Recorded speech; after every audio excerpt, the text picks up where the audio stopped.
Welcome to the Slop Temple. We pray this video helps. You'll begin by confirming prerequisites.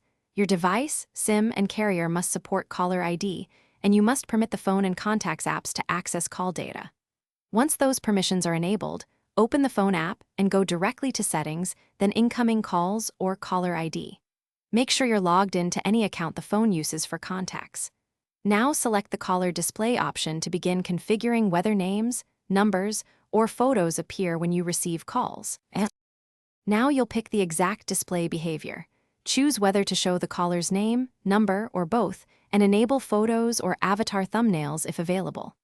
Make sure your contacts are linked to the correct numbers and that Contact Sync is active for Google or iCloud so names resolve properly.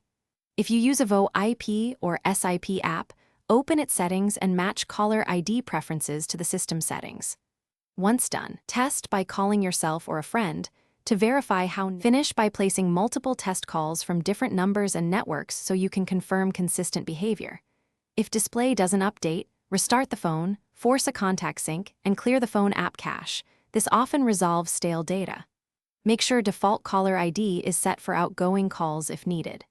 Troubleshooting tip: if names don't show, verify the contact is saved exactly as the incoming number, confirm app permissions, and contact your carrier about CNAM or caller ID provisioning. Sometimes network-level support is required. Thanks for watching. Consider subscribing if we helped you.